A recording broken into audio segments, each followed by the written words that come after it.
Hello दोस्तों, आज हम बात करेंगे अपने सांस्कृतिक नगरी मथुरा के बारे में। मथुरा का इतिहास बहुत प्राचीन है, जो लगभग 2500 वर्ष पुराना है और रामायण काल से मिलता है।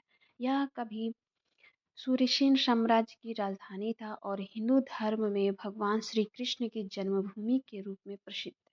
इतिहास के दौरान मौर्य, शुंग, गुप्त और मुगल वंश जैसे विभिन्न साम्राज्यों ने मथुरा पर शासन किया, जो भारत की प्राचीन संस्कृति और सभ्यता का एक प्रमुख केंद्र रहा। प्राचीन काल में मथुरा कभी मधुवन के नाम से जाना जाता था। वाल्मीकि रामायण में इसका उल्लेख मधुपुर या मधुदानो नगर के रूप में है, जहां भगवान शत्रुघ्न ने लवणासुर को मारकर मथुरा की स्थापना की। ऐतिहासिक और पुरातात्विक साक्ष्य 500 ईसा पूर्व के हैं।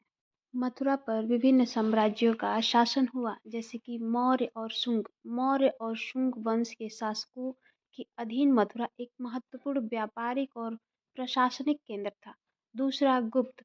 चौथी शताब्दी में यह गुप्त साम्राज्य का एक हिस्सा बन गया और यह शैव, वैष्णव, जैन और बौद्ध धर्म का केंद्र था। हुणों के आक्रमण से इस काल में मथुरा को नुकसान पहुंचाया। तीसरा, हर्षवर्धन। 7वीं शताब्दी की शुरुआत में यह सम्राट हर्षवर्धन के साम्राज्य का हिस्सा बना। चौथा, गुज्जर, परिहार और गढ़वाल। 12वीं शताब्दी के अंत तक गुज्जर, परिहार और गढ़वाल वंश के शासन किया इस पर।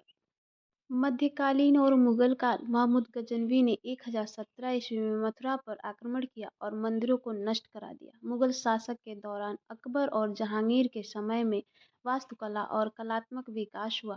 औरंगजेब ने कृष्ण जन्मभूमि मंदिर को नष्ट कर दिया और वहां मस्जिद बना दी। आधुनिक काल। औरंगजेब के बाद जाट शासकों चूहाड़, बादल सिंह और सूरजमल मथुरा पर कब्जा कर लिया। इसके बाद मराठों ने शासन किया और 1803 में इस क्षेत्र पर अंग्रेजों का अधिकार हो गया, जो 15 अगस्त 1947 तक बना रहा।